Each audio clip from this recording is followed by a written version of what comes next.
There are three types of light in white light.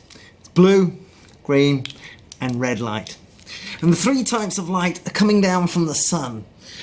And the blue and the red light are absorbed by the sun. The green light gets reflected into your eye. That's why leaves are green. The green light is reflected. Reflected. What? Ted. Reflected. Ted. Reflected. Okay? The green light is reflected. That's why leaves look green. Now the red and the blue light are needed by the chemical that absorbs them. And this chemical is chlorophyll. Chlorophyll, interesting spelt word. Ill. Fill. Chlorophyll. The chlorophyll absorbs the red and the blue light. And the green light isn't needed. So the green light goes into your eyes. That's why leaves are green. The chlorophyll absorbs the light, the red and the blue light, because it needs the light's energy. Hold on. Energy. Now, yes, most people know energy. And just to spell, make sure, energy. Now the energy is used from the light to make food energy. The light is absorbed by the chlorophyll. Hold on. Chlorophyll. By the chlorophyll to do photosynthesis. Now the word photo means anything to do with light, like photography and photograph. Photosynthesis.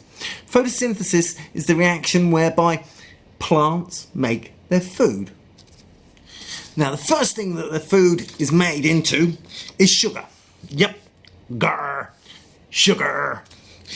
The sugar is the food for the plant.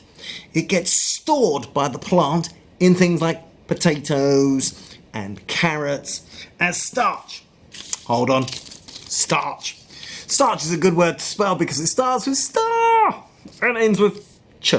Starch is the long-term storage food for plants. Okay, so we've got the sunlight, red and blue light, coming into the top of the leaf. That's why leaves want to be big and face the sun. The sunlight's coming in through the top of the leaf, but the leaf needs other chemicals. Meanwhile, the carbon dioxide, well, carbon dioxide has got the word oxide in it because, well, there's oxygen. And it's dioxide because there's two oxygens in every molecule. It's CO2. Carbon. I like carbon because it's, well, cars make carbon dioxide. So carbon dioxide. Carbon dioxide comes in through the bottom of the leaf. Now, what's drawing the carbon dioxide in, my students ask me. No, it's not being drawn in. There's less than 1% carbon dioxide in the air, and this carbon dioxide is moving around randomly, just like all the molecules in gases. They're all moving around randomly. This is called diffusion. Diffusion, with U's at the end. Diffuse, so fuse. So it's got fuse in it. So the carbon dioxide diffuse around in air.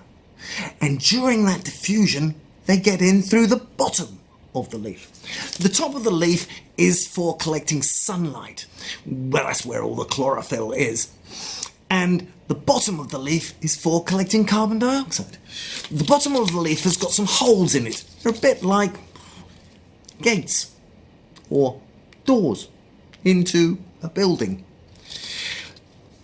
The holes that the carbon dioxide can diffuse into is called stomata.